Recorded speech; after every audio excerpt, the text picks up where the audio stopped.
And I will repeat again, Shabbat Shalom to everyone that are watching us online.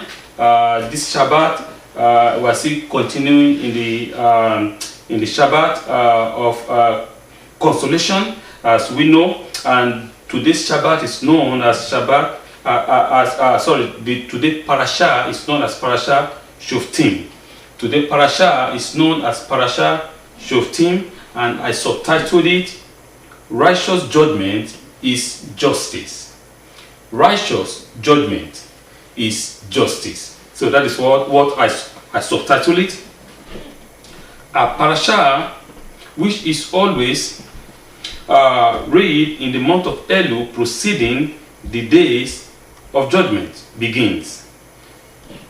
Judges and officers you shall appoint at all your gates, which Adonai your Elohim gives you for your tribes, and they shall judge the people with righteous judgment. I repeat again. Judges and officers you shall appoint at all your gates, which Adonai your Elohim gives you for your tribes, and they shall judge the people with righteous judgment. The Holy One, blessed be He, is talking about righteous judgment. He's not talking about false judgment. He's not talking about lies. He's talking about righteous judgment, because it is righteous judgment that a city can be built. It is with righteous judgment that a society can be in harmony. Rabbi Levi Yitzhak speaks. He writes that this verse is offering us a recipe for a successful judgment on Rosh Hashanah. Adonai wants to judge us mercifully, but we must allow Him to do so. When we behave with kindness and judge our fellow Jews favorably, we awaken Adonai's kindness so that He can judge us with the same way. Through such behavior, we open the gates of heavenly kindness, allowing blessing to flow to all the Jews.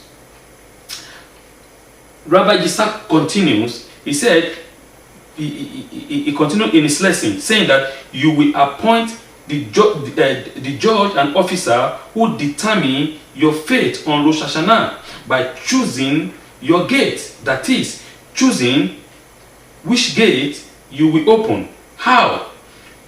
By judgment all of the people with righteous judgment. By judging all of the people with righteous judgment. That is, by always seeing the righteousness of others and judging them favorably, which is Kedushat Levi. So I'm just giving us a very important update and understanding here that Rosh Hashanah is coming very, very soon. As we understand that Rosh Hashanah, that is the beginning of the creation of the world, as our sages let us understand, and we know that. And for us to come into this festive mood and into this festival, the Holy One is telling us that we have to do righteous judgment, which is that is teshuvah, as an elder says, or as a sage said that teshuvah proceed creation. Teshuvah proceed creation. How? Because the Lord God, our Father, who created us in His image, knows the creation that He is going to create. He knows that we are a mortal being, and He knows that we are going to commit sin. It is not that He took the Holy One, blessed be He, by surprise. No. So therefore, before He created us, He has already given us a way out of this of our sin. He has given. He is a God of compassionate love. He is a God of mercy. He is a God of mighty love. We cannot even imagine or fathom in our mind, with our mortal mind, the depth of His love, the depth of His grace, and the depth of His mercy.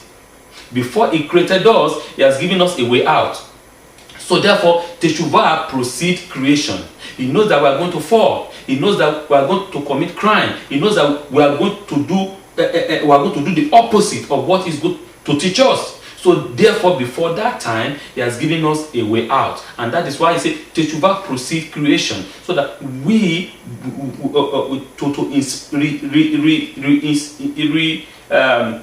re-inspect our life. We have to retrocede, or how they say that we have to go back and look what we did wrong for through the entire year, because the new year is coming, and it won't be good or nice for us to enter the new year with the same attitude and with the same negativity. So I say this, the Torah is telling us that we have to do what? To do righteous judgment. Righteous judgment is justice. The Holy One tells us that they say righteousness, you shall pursue. Justice, you shall pursue, because He knows that without justice to the society will not stand. A related thought from the anonymous 13th century work of Sefer and Hunok, as sages teach that man is measured by his own measuring stick. However, the author continues this teaching is misunderstood. It does not mean that Adonai look at how man behave and respond accordingly. That is a human trait. Rather, through his own action, man makes himself into a receptacle to receive reward or punishment. As he said that every man is measured by his own stick. So this as a teaching of this rabbi is saying we think as if God is reacting to our own action, or is reacting to whatsoever we do. And he said this is a misconception. It is absolutely a misconception, because if we look at it from the beginning, where before God created man, before anything comes into existence, that He has already created Teshuvah. He has already given us a way out. So what He wants us to do is for every man to be a receptacle, to be a source. To be a source to receive the blessing of God. You either receive His blessing or you receive the punishment. It depends on your action.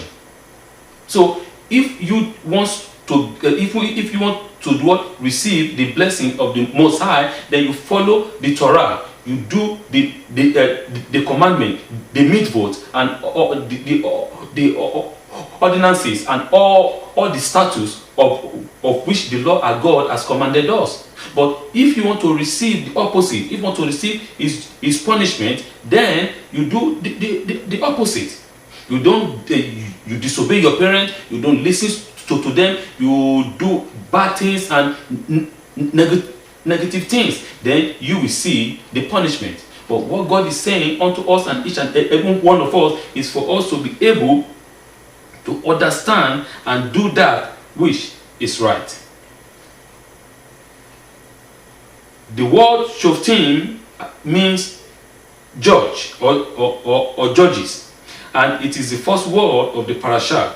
The first stage of establishing law and order in the land is by appointing judges, shoftim, and then through officer, shoftim, to uphold the legal system that is set down by the Torah. So the first word of the parasha of this morning, it says that shoftim, judges, you shall appoint in all your land which the Lord our God has given us. And also shoftim, which is also from the same root, officers, which are now of today that we can call the policemen, police force. Because if you have a law and the law that is not enforced is no law, it won't work. So therefore we need the policemen to enforce those laws, so that men will not behave like animals, because we are not animals.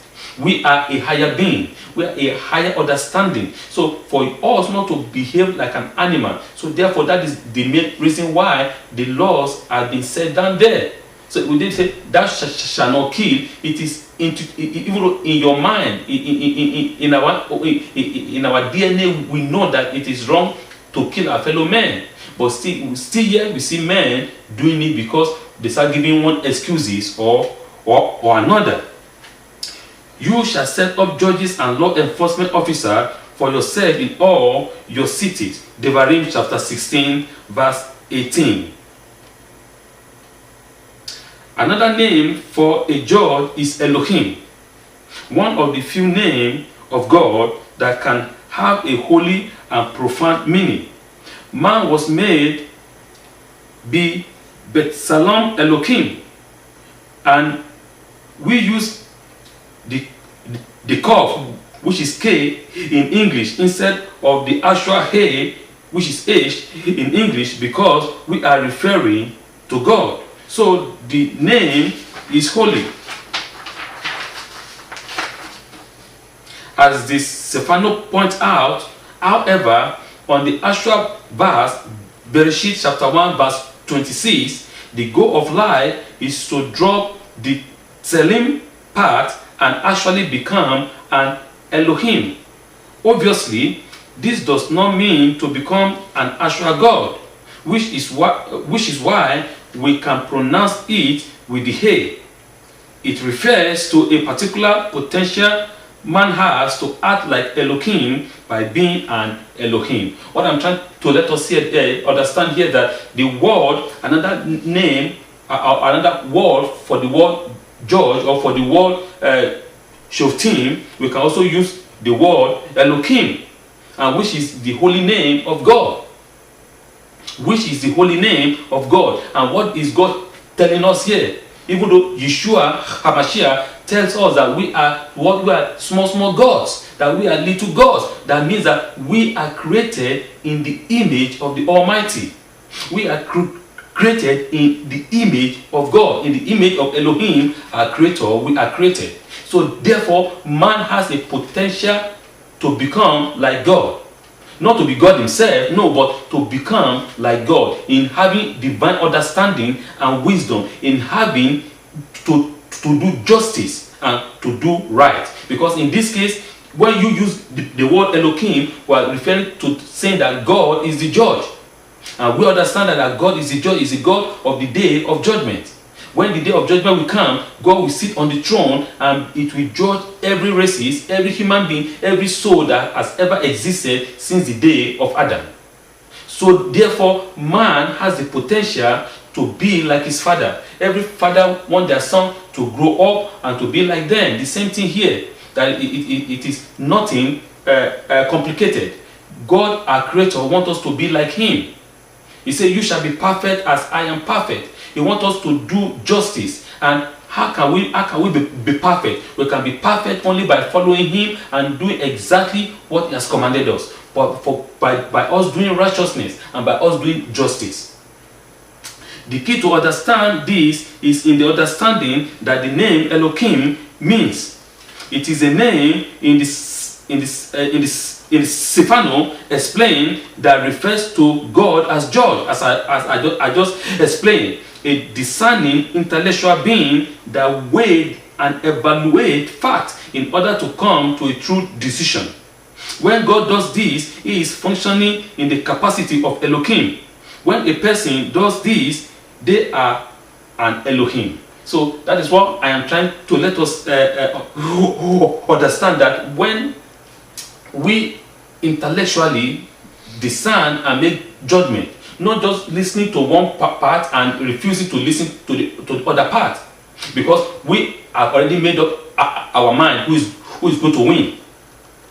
We all have this. We already have this a prejudice towards one race or towards another race, or towards the man or towards the woman. You know, he is my friend, and then I'm going to favor him. She is my friend, I'm going to favor her. No, we have to weigh the truth. We have to hear the both sides, and using our intellectual capacity which God has given us to discern who is at fault and who is wrong and who is right using the Torah.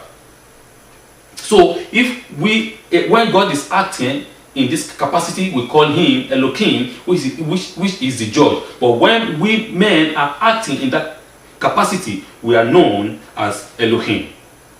The Ramban begins Hilchot Dayo by enumerating the various different types of personality traits, each of which has an extreme. That is, the way many people tend to be extreme in one trait or another. It's just easy that way. Then a person doesn't have to think about it that much. Instead, just leaving the decision to default mode.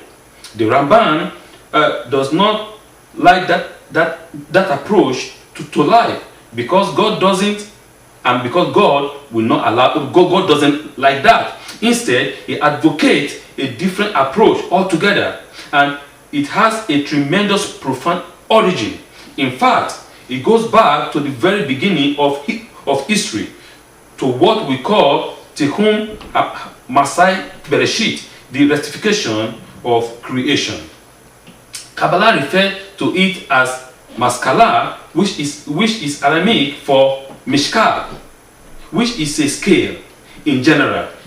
A scale has two cups and is used to weigh something by putting known weight on one side and balance them out with an unknown weight on the other side.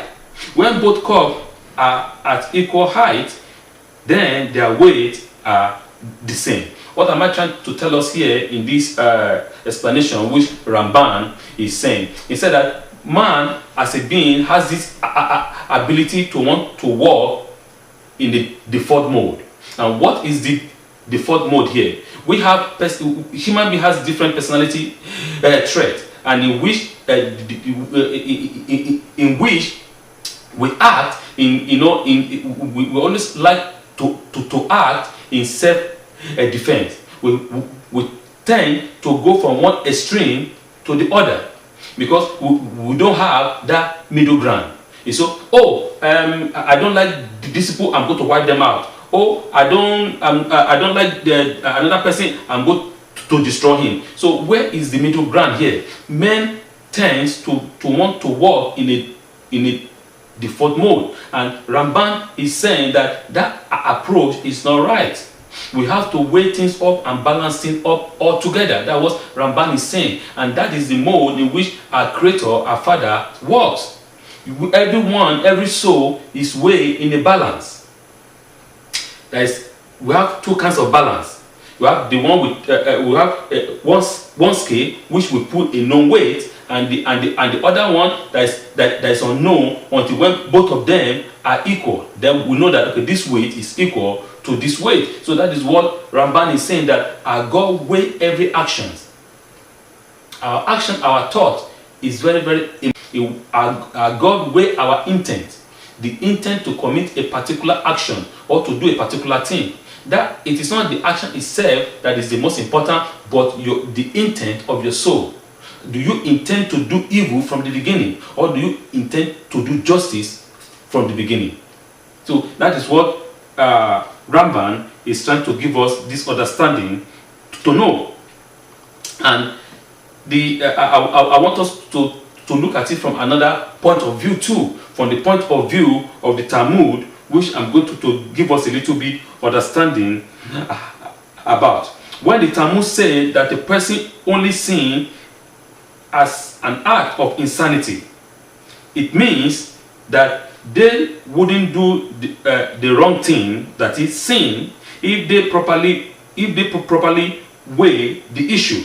Therefore, our rabbis have said, reckon the loss that may be sustained through the fulfillment of a commandment against the reward acquiring thereby, and the gain that may be obtained through the committing of a transgression against the laws entailed thereby. That is written in Pirkei Avot chapter 2:1. So what I'm saying, that our rabbi is saying that normally men doesn't want to commit sin, that they commit sin that when we commit sin is an act of insanity. What does that mean? That is an act of insanity. That means that when a person commits sin, he is committing sin out of insanity.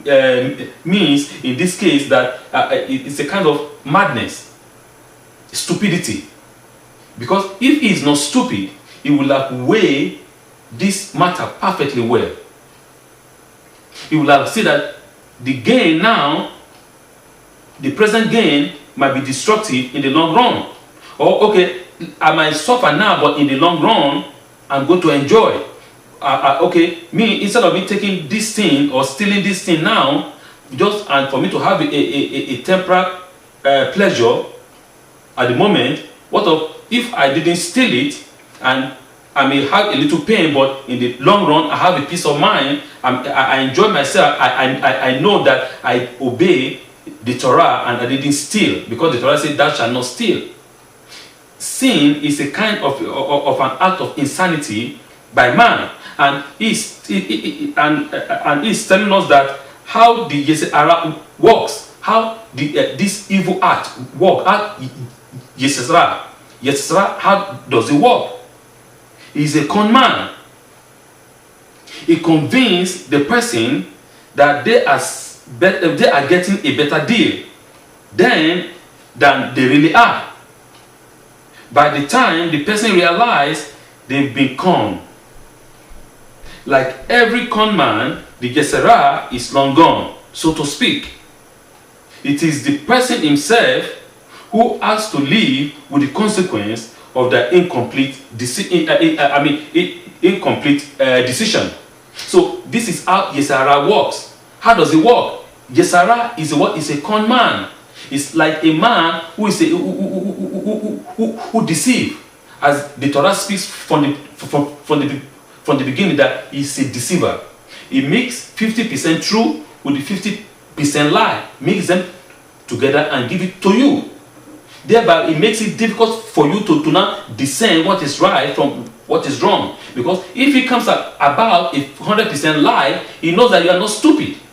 He knows that you are not going to take that bite. He knows that you are not a stupid being to just rely on 100% lie and you follow it. No, he's going to give you some word of the Torah. He said, oh, this is what the Torah said. This is what the Bible said. So you can manipulate it and get this result. And thereby you'll be reasoning in your mind, it seems that is the true, that is the right thing. But by the time you did that action, or by the time you perform that action, and you know that it is a sin, the Yetzer Hara is long gone. And then you as a man, the man now will now be remain with his own consequence. They are going to be facing the consequence of your incomplete decision, of you not weighing what is right from what is wrong. Because we have such an example from creation, when the woman was deceived, and the woman deceived her husband too, forced her husband to do what the Torah actually said, or what God actually said, thou shalt not do.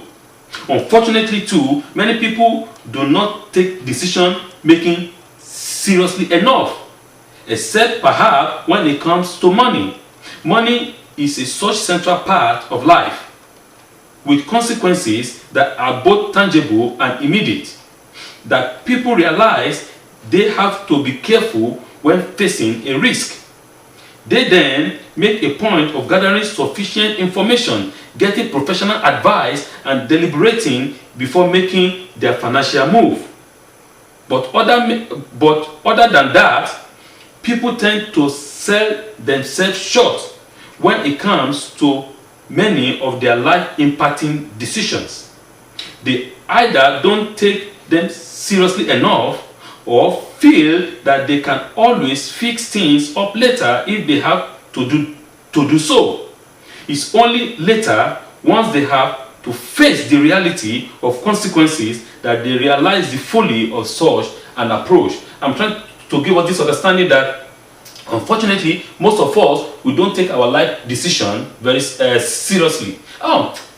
Patton, as the Russians said, or they say later on, or as the French said, they tell you, I pray, later.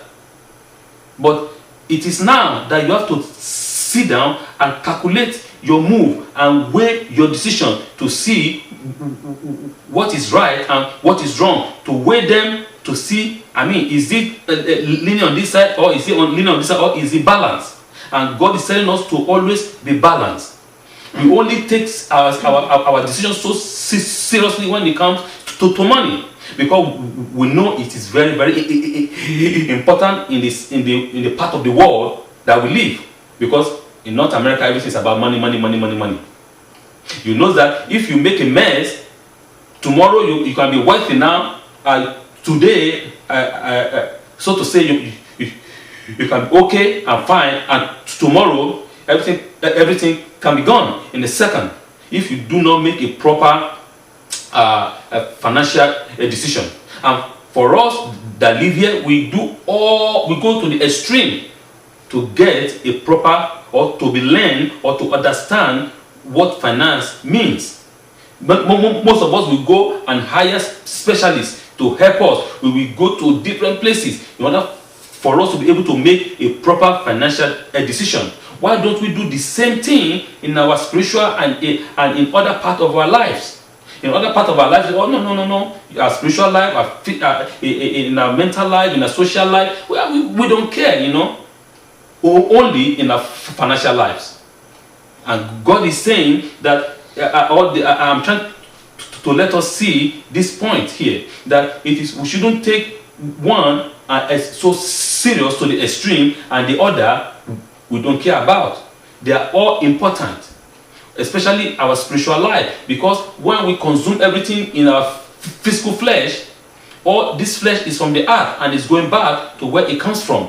What about your spiritual life? What about your soul that goes back to where it comes from, your eternal soul? Because you might take the best financial decision in your life, and what about the spiritual decision that is more vital than your physical life, than your financial life? Don't get me wrong, I'm trying to balance everything. Yes, your financial life is very important. I'm not saying it's not important, but everything in our lives must be as important as our financial lives. It may seem that people are just lazy, only thinking when they have to. But have you ever seen how much energy some people will use just to avoid having to do something responsible? Rather, they just don't realize that that is keeping them from using that energy in a more responsible manner. If they did, they fight back and grow up. The Talmud says that the Yesara of a person wake up each day to kill them. Kedushim 30b. Sometimes it does not literally convincing a person that suicide is better than life. Most of the time, it's just get people to waste moments of life and squander opportunity for spiritual growth. The first man's body came from the ground, and through all others have been born since then. They all still have a natural drive to return back to the ground. They want to die and have a good time doing it.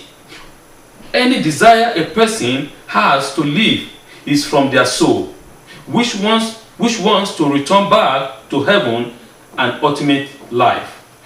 The remainder of life, says the Ramha, is just battle after battle between the Yesatov, and which is the soul, and Yesara, which is the body. I'm trying to let us see here that we tend to be lazy when it comes to the other part of our lives. We tend to take it for granted. Oh, I will do it later, as I just speak. But when it comes to our financial life, we act instantaneously. And the Talmud is, and this saying, or this way of, by acting like this, we are allowing the Yesera to manipulate us, because we are wasting precious time, precious things of our life that is tangible. we're taking them for granted. You know, my financial life is the most important, because here in Canada, if my financial life is not, you know, in order, I'm going to be in a mess. But the other part of my life, you know, I don't care. That will be later. Or as the Talmud said, that the Yesera literally wakes up every day and wants to kill a person. The Talmud said that the Yesera of a person wakes up each day to kill them. Why or how? It is not literally that he wants you to go and commit a suicide or jump from 10-story building down. No, because it makes you to waste your precious time. It makes you to put your concern in the thing that doesn't matter much than the thing that matters now. It puts all your attention on the physical flesh than the spiritual one. You put all your concern about, oh, my home, my house, you know, my family, my children, my wife, but your own personal soul, you don't care. I'm not saying those things doesn't matter. Please don't get me wrong. Don't say Rabbi Isaac said that my wife or my children, it doesn't matter. No. What I'm saying, that everything has to be balanced. You don't have to starve your spiritual life while feeding other parts. No. Or I'm not saying that you should only feed the entire spiritual life and make the other part to be starving. It won't work. But what I'm saying is that everything has to be in a balance. Your physical life is as much important than as your spiritual life. Your spiritual life is as much as important as your physical life. Both has to be balanced. That is what I'm trying to let us. That's what I'm trying to let us say, that every day is a battle between the soul and the flesh. The flesh is the Yesara, while the soul is the Yesatov. They fight constantly, and we have to make sure that we balance things up. The flesh wants to consume everything, starving the soul to death, while the soul wants to have everything, starving the body into death. But it is our with the intellect, with the Torah, with the strength that the Holy One Blessed He has given us, it is for us to be able to balance our actions up. Ignorance is the body's best weapon, and it is amazing just how many stupid things people have done throughout history. It is not that they choose to do the stupid things, it's that they choose to not think through what they were doing, to come to the realization that it was the dumb things to do. As Yeshua said, he prayed, forgive them, for they know not what they do. It was just a waste of a precious life. Remember when Yeshua was praying for the people, you know, when he was arrested and he was hanged and he was tortured and so on and so forth, he said, forgive them, for they know not what they do. See, ignorance, I say, is the body's best weapon. Ignorance is the best weapon of Yesara, to keep us in that state of ignorance, so that we don't actually grow up, so that we will continue to do what is negative all day long. But once you grow up, once you understand the Torah, and once the Torah speaks to you, you begin to discern from what is right to what is wrong. But the Yesara doesn't want you to be able to discern that. No. He wants to keep you in the sleeping mode.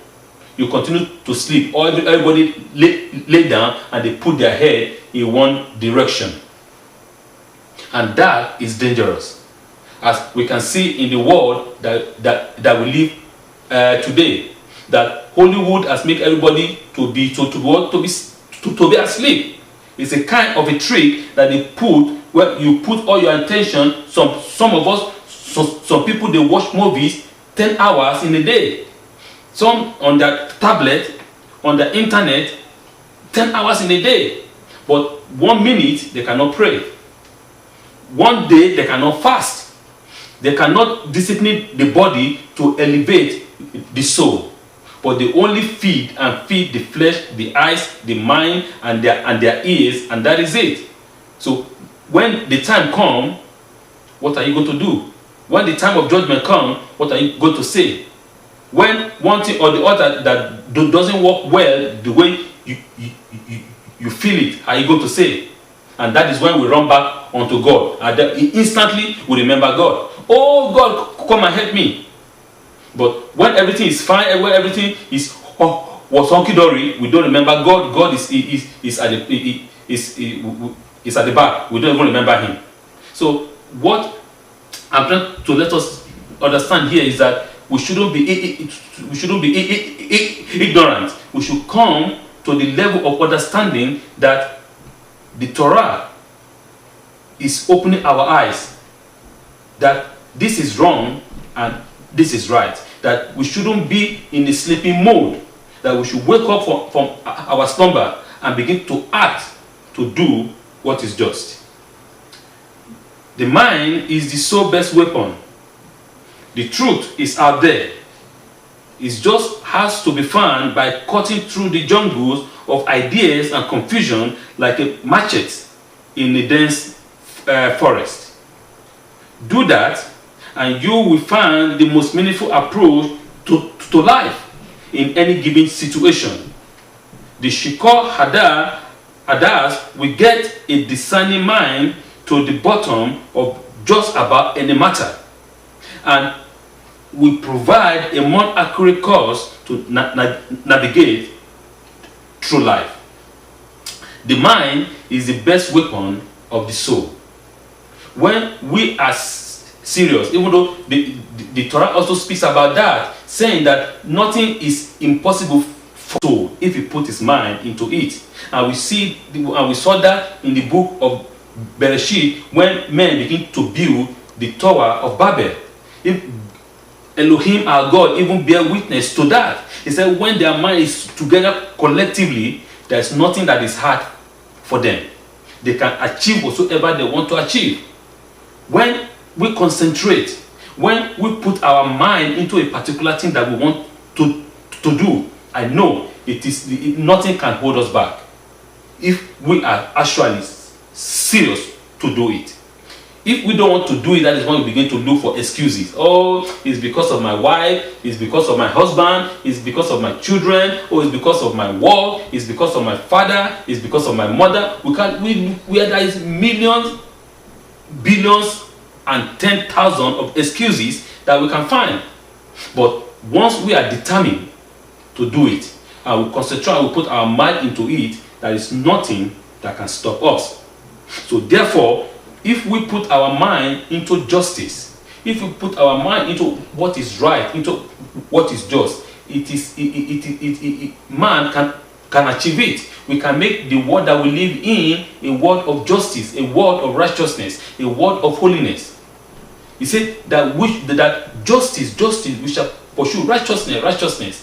This is a key element in society. When the poor man does not feel the sense of justice, the society will be in a chaos. Because justice is only for the rich man. Justice is only for those that has money, that can buy the biggest lawyers in town. But the poor man has no money, and so therefore no justice for him. It is for this that we are judged on Rosh Hashanah. The Beit Din sit down and look at that decision. That is the house of judgment. That is the court. And then how we arrive at them. If we did the necessary brain work, then it will be judged. We will be judged favorably.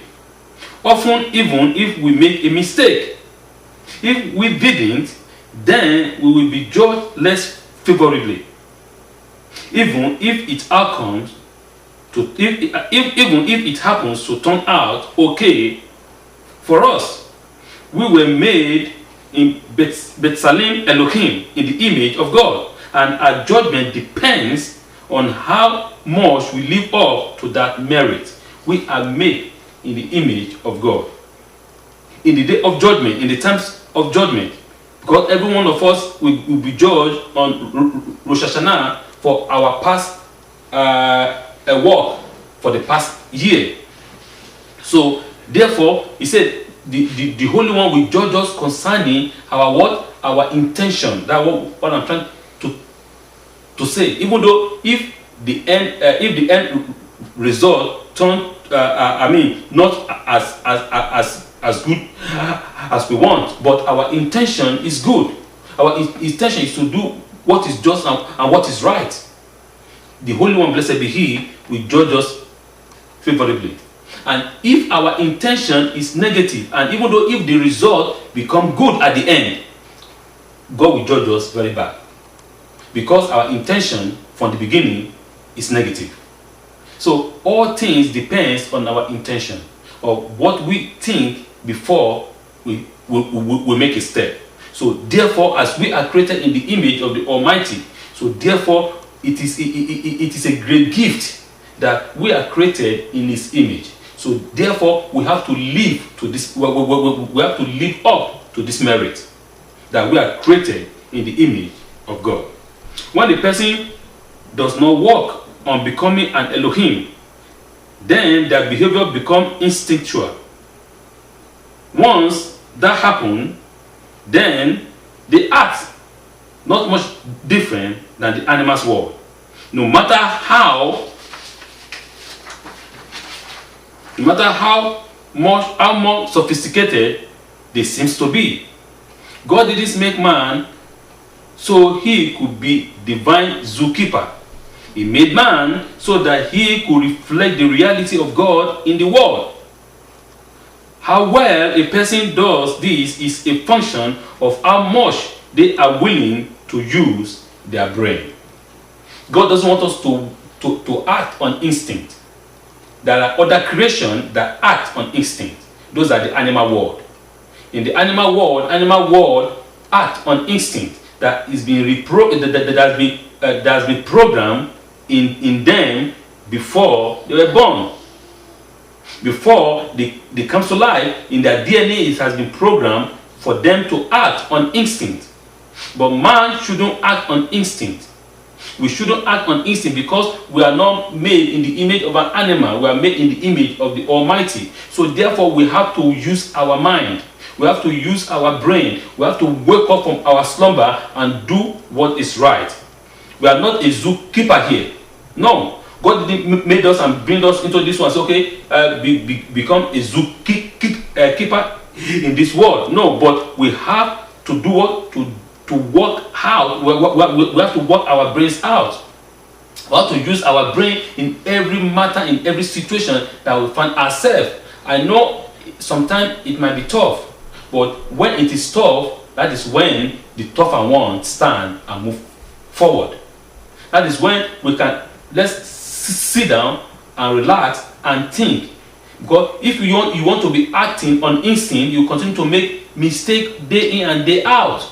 But when things get rough sometimes, instead of you acting on instinct, stop, cool down, and think over things again.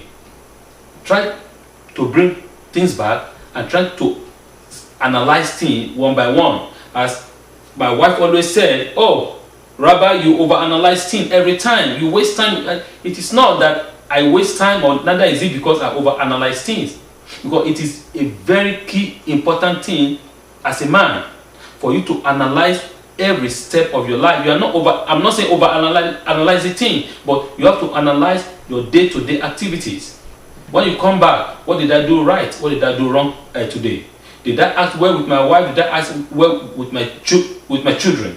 What did I do good, and what can I improve? Because we cannot stay as like a stagnant water. We have to continue improving every blessed day, every time. We have to grow up spiritually and physically. So I just want to let us to understand this, that please, we should.